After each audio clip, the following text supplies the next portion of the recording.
All right, here we are. What's up, product? Same old same. How you doing?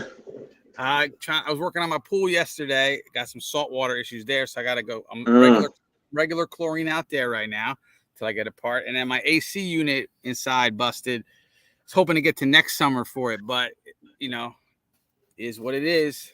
it happens, man. So I'm outside right now because the inside is probably hotter right now. So I'm out here, got my hat on, chilling. So Nice. yeah, man. So that's it. So we missed last week's card. I actually had made the slides and everything for it, but then we just never got it done. I did want that Chase Sherman. I had picked Sherman, and that I can't believe those dudes were on the main card, bro. That was crazy. Low level fight for sure. And then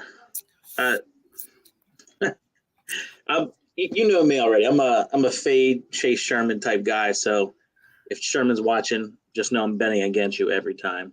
Yo, he's on my blacklist. So, but I know. Props though. It's props. crazy. He came back and won that thing, and he was probably going to lose it. I mean, I picked the dude that he lost to the last time, and you and Bets were both like, yeah, that dude's terrible, and I picked him. Yeah, and he lost, and then I was like, yo, I think Sherman is less terrible than this dude, and boom, see, as I listened. It's crazy because he had the plan. Like the plan was Sherman is terrible on the ground, and Vandera is not that bad. Like he has takedowns, he has submissions, he has some skills down there. Take him down, and you have an easy path to a victory. Yeah, exactly. So we got it done. Anyway, yeah. So we got this card. I was looking at it. I'm not that thrilled with this card either. And I just read on Twitter that they're up in the ESPN Plus rates by 40%, so $3 a month, so from $6.99 to $9.99. It's really they better start putting out. To me, it's getting a little bit like boxing, where UFC used to get like the main card was all bangers, like the main card. Now I feel how boxing, like you can't watch a prelim, like you almost can't watch a prelim. Like I in boxing, when you have like Canelo fighting, you should have like Spence on the undercard, like what I mean, like not Spence, but like somebody like Spence 3 years ago. Like it should be like you should be like that, where you're watching those. I feel like UFC is getting a little boxing like, where it's hard. It's gonna be hard to watch these prelims, especially. So they're gonna have to up their game if they're gonna up the price, in my opinion. Right? I agree. So the main event is good though. Ortega versus Yair, and I feel like this fight's been happening forever. Or it should have, because they're very similar, right? Like I feel like they're almost the same dude, kind of like they've kind of been down the same path. Fought a lot of the same dudes. One beat Edgar and one got knocked out by Edgar, but that's here or there. So good main fight. The co-main is sketchy. We'll get to that. But we'll go through it. Just so we'll get to let's see our picks here too. So by the way, I left this up 4th of July. I left this up for America. So we're gonna leave this slide in there. Nothing wrong with that. It's still summer. So boom. So here we go. Here's our numbers. So in the middle, 63.7. That's Octagon Bets. He's doing pretty good. And then you and me, I'm at 62%. You're at 59.3. So I had a bad week last week, and I got to tell you, on the prelims, I've been getting real weird with my picks, and I think I did it again. So we'll see. I've been good on the main card, but like the prelims, I've been getting real weird. I want to point out, for some reason though, and maybe it's just topology, but if you have a bad weekend or a bad card, you'll drop almost immediately, right? I've had two decent past cards, and I've only gone up like 1%. Yeah, I mean, I guess because like you're getting more and more, so it's hard as you get higher. Like he has 320 wins, 182 losses. His percentage is not going to move much because he's got so many fights picked. So I think it's hard. It's hard to move once you're like kind of like set in the spot. I feel like you gotta be hot for a little while. Anyway, that's our stats. So we're almost about 60% each. Not bad. So we got our first fight here. So we got Ducat Emily versus Jessica Pena. Penne. I don't know how you say her name. Penne. Anyway, here even. Now here's my thought on this. Emily, I think, is like new to the UFC. Remember that Brazilian girl, the black girl that like fooled us? She was so nasty. She beat the shit out of one of our like veterans. Yeah. Yeah. And me and you were caught off guard. Like, yo, what happened here? Like, this girl she was so athletic. Remember, like her takedown defense was dope. She looked like Anderson Silva. So I'm not trying to get caught again. I think I'm going to go with the newcomer. But I think she's going to do something. It looks like she's kind of destructive. So I'm going with her by knockout. What do you got? I want to pick Ducati. Yeah. I want to pick her. I just feel like the experience in the octagon is going to pay off for Panay. So I'm going to go with her. I mean, I'm not confident in it. I'm not betting that one at all. So but I'm definitely picking Jessica Panay on that one. Yeah, 39. All right. Next up, we got Dustin Stoltzfus versus Dwight Grant. Again, so you got 37 versus 30. These guys are both losers, overall, like really on downhill slides right now. Looks like I went with the upset here. I didn't have a reason why. I just, I think they're both like, this is not something I would bet money on either, because they're both just like, who knows who's going to lose worse. Oh, this is one where I wish Octagon Bets was here with some like analysis and data to back it up, because I'm with you. Like I've actually won money betting against Dustin in his last 3 fights. I know he's probably not gonna win, but Grant is not good either. So like you said, I might take the underdog money on this one. Take Stoltzfus. He's also got to be like great on that cutting, that chopping board too. So for sure, I think both of them are. I feel like Grant's on it because it's a Long Island card and he's New York City, but I don't know. Like, I guess this is like all they could drum up from New York. I don't know. Maybe, but I'm taking Dustin for this one. I'll take the PA guy here. Yeah, yep. Yeah, I'm cool with that. Next up, this one I'm kind of interested in. You got the younger South Korean and Dae Eun Jung versus Dustin Jacoby. Jacoby's been around for a while. He's 34. Mm-hmm. Looks like he's doing all right. Look at his tapology. He's got just in the green there. Light heavyweight. I guess they're both right. Yep. I got Jacoby by decision. I think like maybe he's figured this out. I don't know. Like he just seems to be doing okay. Again. This card does like it's like he's doing okay. I guess as far as I can like kind of say, But what do you have? They have the same exact tapology, 4 wins and a draw in the last 5. So I have actually won some money with Jacoby as well in his recent fights. Yeah, I'm picking Jacoby by decision as well, only because they're actually both pretty similar in their style. They stand straight up. They do a lot of jabbing and moving, and a lot of high volume jabbing, but it's just a lot of circling, jabbing, and kind of like kickboxing style striking. So it'll probably go decision, and I think Jacoby wins. He probably lands 100 significant strikes or something crazy as well. There you go. You got decision too? Decision. Yeah. So we got 2 cents. We got 2 cents in the room here. What's up, 2 cents? Yo. I said best of luck with our picks tomorrow. No, I need some luck since it's been really weird. Especially these picks I do on these prelims. So let's see if I get weird here. Yeah. Oh, yeah, I'm getting weird here. So you got Gilbert Burns' brother, right? He's a scrub, right? Versus Bill Algeo, who's a slight favorite at -170. Again, Octagon Bets would have more data. I just see win, loss, right? So that's all I see. I know anytime Burns steps up in competition, which I don't feel like this is one, he kind of loses, and I feel like he's on the roster because of his brother. I remember like they both were talking being champs, and then he got washed by someone. I was like, damn, he's not even good. Like, so anyway, I got him submitting this. Huh? He did get beat up by someone pretty bad. Yeah, I remember just like watching him like, wow, he is not Gilbert Burns. He's Herbert Burns. So I got Burns by submission though in the second. Maybe he'll stay on the roster a little longer. His brother won't have to beg for his spot. And, I got him beating this dude from Pennsylvania going against PA here. What do you have here? Let's see. Who did he lose to? Now it's going to bug me. It wasn't even anybody good. No, I'll look up another time. So I'm actually going the opposite with you. I'm going Algeo on this one. Bill's tough. He's one of those guys. He, again, local to me more than local to you. King of Prussia area. I know Paul Felder's talked highly of him, and I want to say even his losses in the UFC are pretty pretty tough losses. They're not like he's been smoked or anything for the most part. So yeah. Daniel Pineda is the guy who beat the crap out of Burns. okay, yeah. okay, All right. yeah. So I'm gonna go Algio, probably decision. I don't see it because I don't see Bill trying to go to the ground, but I think if he keeps it standing enough, he'll stay on his feet. All right. Yeah. Again, I'm not too hyped for this either. Next up, so this is a good one. This is maybe the fight of the card. Ricky Simone, who trains with the guy Kevin Jiu-Jitsu that we interact with a lot on Twitter. They train together versus Jack Shore, who's got a big following on Twitter. People love Jack Shore, the Shoreman.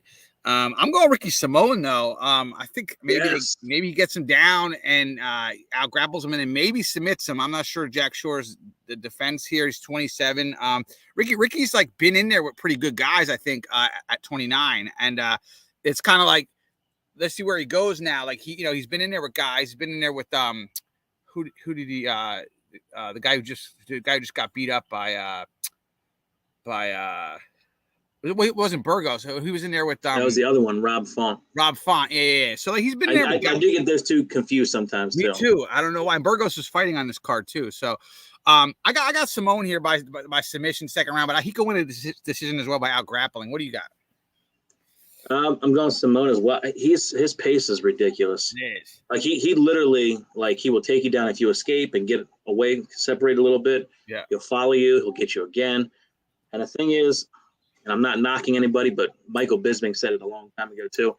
American wrestling is different than what wrestling is, in the UK, and places like that. So I just feel like we might see a little bit of like American wrestling versus like elsewhere. So I'm going to go with the pace and the intensity. I say he either gets a decision or like a late third round finish. Nice. Yeah, that's underdog money there, Ricky Simone. I feel like Twitter has been coming to Simone too, even though Shore's got the big followings. This is like a definitely interesting one in my opinion.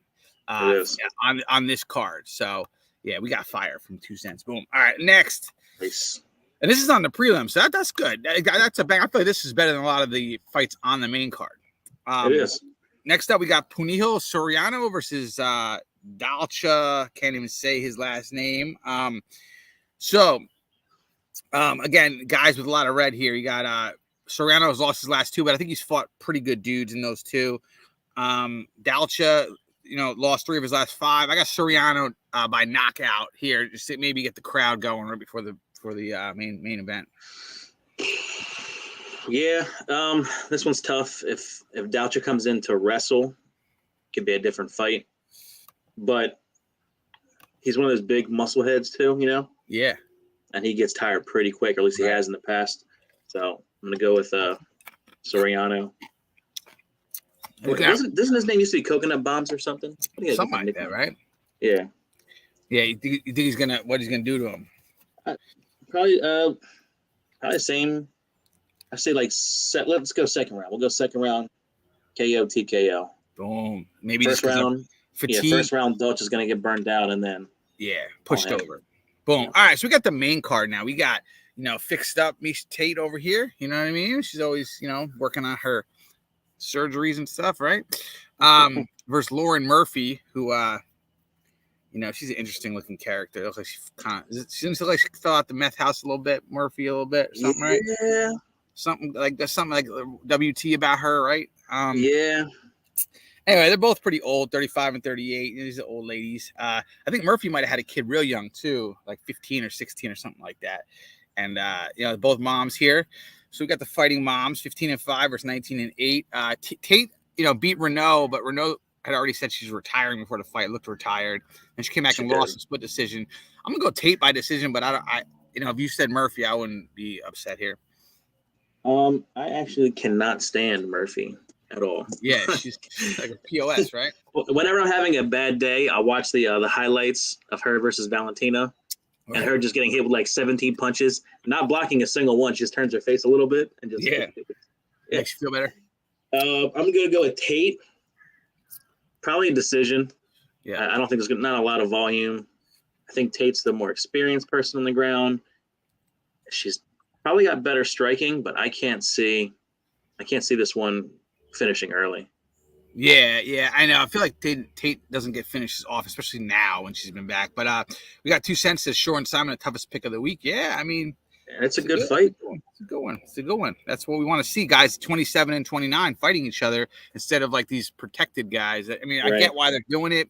I get why, but as a fan, it gets tiresome, you know. All right, so we both have Tate. Boom, Cupcake versus Lucky. Next, here's our boy Burgos, and Octagon Bets. This is his boy, right? Isn't this his boy? Yeah. He's always talking about Burgos, doing something with Burgos, hanging out with Burgos. This is his boy. So if Octagon Bets is on wherever he is, I think he's at the airport going somewhere, Vegas or somewhere. Somewhere fun. This is his boy Burgos. He's a slight favorite over Jourdain. I went with Burgos basically on height. I feel like Jourdain is just such a small character. I feel like he's not even 5'9". I feel like he's like a mini person. So they're similar records, similar age. Oh, not really. I guess Jourdain's 26. He's a lot younger. But I'm gonna go Burgos by decision. What are you doing with this one? Knowing that you know the Burgos. This one's tough too because I like them both. I like Shane's style. I like his boxing. I feel like as far as like angles and how things are cut and how he moves, he's one of the best out there in that weight class. I do feel like Charles Jourdain is just on the way up. Yeah. And he's gotten so much better every single fight. I'm going to go with Jourdain on this one. Woo! I'm going to go with Jourdain. You better talk to Octagon Bets, baby. I know. I'm glad he's not here. Yeah, for real. He would be not having this. I'm going to go with Jourdain, though. He's the hot hand right now. Like, he's got momentum. He's really on the way up. So maybe that's why Betts isn't here. He was going to have to go against his boy, and he didn't want to put that on film because I would have copy and pasted that one. Right? Put it right out there. Say, you're not friends anymore, bro. Right. All right. How do you have that? By decision? I'm a good decision. Yeah, Burgos is really tough. Hard to put away. He's the one who he got put away by Font or somebody. He was like real hurt though, right? Burgos was real hurt. Yeah. Like almost hurt like Tony Ferguson, right? Like catching shit. Was it Barboza? Barboza. That's who it was. Yeah. It was like a delayed strike. Yeah, like some kind of brain damage happening at the moment. It was bad. All right, next up we got a guy with one name, Sumara Derja. I don't know. I tried it, man. He's from China. He's 26. I really went back and forth with this one, even though the line is, plus 200 and minus 250. So these young Chinese guys come over and sometimes they just don't like pan out. I feel like time and time again, I bet on these 25 or 24-year-old Chinese dudes and they just don't hang with our veterans that are like, 3-5 in the last 5 and that are 32. Like Schnell's been around, you know what I mean? He's been in there. That being said, I'm going with one name, the Tibetan Eagle, by decision. But again, I've been let down by these guys. So what do you have here? This one, I feel like it's tougher than it should be. So I'm going to go with I believe it's pronounced Sue Majiri. Maybe I'm wrong, but it's like it's one of those full names like that. Yeah, Madonna. The problem he's had so far in his career has been on the ground, which Schnell can grapple. Right. That's why it was a little hard to pick. But I feel like we're going to see a little more striking, and that's going to be Sue's world all the way. All right. So what do you got? I'm going to go second round TKO. I could see him losing the first round, probably a little more grappling, and then I can see him catching up with something in the second round. Bang. All right. Next up, we got another child. We got Jinglian Lee, who he got manhandled by Kazmat or Chimaev. Just like ragdolled like a toy, right? And like dude, Kimura him or something. It was like something real ridiculous. He just got owned. Versus Muslim Salakov from Russia. I'm going with the Russian. He's 18-2 by decision. I think he's hard to finish unless you're Chimaev. Like this guy could take a beating, but he's not very good. So that's what I got. We're on the same boat here. Yeah, I mean, if the grappling was such a big issue and against Khamzat, this is going to be the same outcome, I believe. Yeah. I feel like Russian wrestlers are really good at sticking to their game plan too. Yeah, Like when they want to wrestle, they make it a wrestling match. So you think he'll finish him or no? Maybe. Again, I'm thinking like second round, third roundish, if that was the case. Yeah. All right. Yeah, and again, I'm not sure why this guy's on the main card over, say, like Shore versus Shoreman versus Simone. I know that's a good fight. I can't miss that one. Yeah, that's like a good fight, and that that's going to be early in the morning because let's not forget it's 11 a.m. card over here, which is right. Crazy. Next up, Watterson is kind of like a gatekeeper. The karate hottie. She's pretty hot. I do like her look. My mom. I've seen her taking some pretty bad beatings over the years now. Got up to like a pretty high level, and then some other killers came in and made her looks. I don't know if she should be 115. Like, I don't know. Like, I don't know. I mean, is this at 115? This one, or is that 125? I'm not sure actually, because I know they're both, or at least Watterson floats around. Huh. Yeah, and this girl says 115 on her Tapology. I don't know where this fight is being held at, but this girl's a huge favorite. I believe it's 115. Okay. I mean, I feel like they put Watterson in there to test out these guys, and this girl's coming off a loss to, I think, a really good fighter, Andrade. I think Andrade choked her out, Lemos. So anyway, I have Lemos by decision. I think the Karate High takes a serious beating. Like, she's really good at taking beatings, and I think she takes another one, and that's what I got. I'm right there with you. I feel like she's also a decent striker too, which she uses her range pretty well. She does a lot of point striking, and then gets to take down like the last minute or so, like the round, steals a round. So I'm probably gonna go with the decision on that one, but I'm still gonna go with Lemos. All right, so now that's the co-main event. Again, I'd rather see Jack Shore versus Ricky Simone there. There's at least 3 other fights on this card that I'd probably put in the co-main spot. Right? Like, I put Jack Shore versus Ricky Simone way over Tate as well. Like, nobody else. I don't know. I don't know who they're pandering to. And again, I don't know who they're pandering to with this card being at 11 a.m. when you got 2 West Coast guys here in the main fight here. Like, they're one's from West Coast Mexico, one's from West Coast California. Right. Like, that's like an 8 a.m. card for these guys, home people. I don't understand what's going on here. I don't get it. You got Brian Ortega, T-City. I'm not watching this card live either. Saturday, there's no way I'm watching like live. I wish I could. Grant, it was early morning. Grant's like, stop bitching about times, blah, blah, blah. Like, look, dude, like, I don't understand this. Like, we're in New York. Why would you do this at 11? Like, I don't make sense. I also want to ask the fans too. Maybe you can post something out. But has there ever been another Mexican, like an all Mexican main event like this? I don't know. I don't know. Moreno's been main events, but he usually fights. What's his name? Who's not Mexican? He's fought. Yeah, Davison. He's fought a few times. Like, so, I'm not sure. Somebody should chime in and let us know. Yeah. Maybe Sense would know.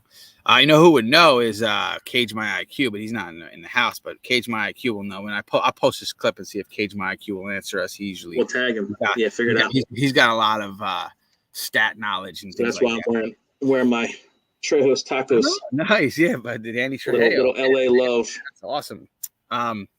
Yeah, so we got T-City here, Brian Ortega, 15-2 versus Yair Rodriguez. Now, you saw on Twitter this week, this dude, I guess in a wheelchair from, he's called the Guru from like England. He's talking shit about how Ortega or one of them has better footwork than Max, and I was like, yo, you do know that Max fought Ortega, right?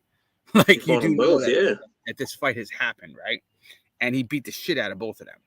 Yeah. Right? So, I mean, I don't know what you're talking about footwork. Anyway, so I guess Kev Jiu-Jitsu jumped in on that one again, and there was some back and forth with that whole stuff. But, Ortega and Yair, this fight should have happened a couple years ago. I feel like they've tried to put this fight on, 31-29. They did. And I feel like Ortega, Yair, Zabit, I feel like they're all similar levels and never got to where they had to be. That being said, I don't see, and I've been looking at this, Yair's path to victory here. I think Ortega's got a few of them. So I got Ortega by submission in the second. Maybe he can get that neck and not Volk this and actually finish this. But again, if somebody goes with Yair, you're not going to hear me put up a fight here either. But I'm going Ortega. All right, I'm going with Yair on this one. So Max ran a clinic on Ortega the last time they fought. And the last time that Yair just fought Max handed him a pretty easy loss as well, but he was getting caught pretty good with some of Yair's stuff. He's just so creative on his feet. He is. That I can't see Ortega doing anything on their feet. Now, we also know Ortega's really good at like jumping a guillotine choke or something crazy. So that's right. He's always got, like you said, he's always got a path to victory somewhere. But I feel like Yair is going to be creative enough and move enough to stay out of the way, like the bad shots. And I think we see Yair get probably like a 50-45 type victory, or a late stoppage, like late third round, fourth round stoppage. I mean, I can see like the Ortega's took a lot of punishment from Volk and Max. Right. Like, will that have added up and then have him queued up for Yair creativity? I mean, right? Because now you have a canvas that's already been painted by those two, and now the creative guy can come in and finish Ortega. I guess that could happen. I just see him jumping that guillotine and Yair not being able to escape it. That's the thing. Like, I would tell him, like, if I was his coach, I'd be like, Yair, stay away from the cage at all times. Like, you need to stay away from the cage. Like, move around in open space, and you'll be all right. Yeah. So anyway, this is a good one. Again, getting like boxing here, where the 3 fights before, or 2 fights before, I'm like, but this is a good one. So tune in. Now the main card starts at 11, right? Or is that the prelims at 11? It's got to be the prelims, right? That was the prelims. Can't be the main card at 11. But it's still ridiculous to me. So let's see. Yes, 11:15. Yeah, that's crazy. Anyway, hey, it's your parlay time, bud. Yeah. All right, I got one. Some thought up there. So it's Dustin Jacoby to win by decision. It's at plus 240. I got Bill Algeo at minus 205, and Sue Maderi to win by any finish minus 120. The Tibetan assassin. And I got the over 2.5 rounds of the Burgos Jourdain fight at minus 110. Altogether, it's a 4-pick parlay for plus 1670. Oh, who's jumping in? Now I can't jump in. I got to pay for a new AC unit, so that's not. I'm gonna be on the shelf for a little while. I'll just be in Tapology floating around if anybody wants to see me. You know what I mean? There you go. So hey, we got it in. I got to get back in the pool here now. I got the hat, right? See it? Yeah. There you go. Yeah. I went with no. So let me ask you though, real quick. Is the whale logo? Is that like a Jersey Beach thing? No, I got this in Delaware. This is really. It's called It's got a name to it. My daughter was rocking it. Let me see what it's called. It's called it might be a Cape May thing. Really? Whale logo for clothes. Because I know they have that a lot around the place where we go on vacation. Yeah, it's Vineyard Vines. It's called. That's right. That's what that is. Vineyard Vines. Right. Let's see. I think it is out of Cape May. Let's see. Vineyard Vines from what? It looks like Missouri. Hang on. That's right. That is the logo for Vineyard Vines. Yeah, grapes. This is like a winery thing. That can't be out of Vineyard Vines. Let's see here. California. So yeah, I don't know. I guess it's not a Jersey thing, but they bring me stuff and I wear it. You know what I mean? And I needed a new hat like this because last time somebody sat on it and broke it. You got to keep these away from people's butts because they'll break these things. But this is my summer pool hat at the house. So there you go. Boom. So all right, man. Hey, enjoy the fights. I'll probably be on delay, so I'll be talking shit later. I'll be on there. I'll see you. All right, I'll see you later, product. Enjoy it.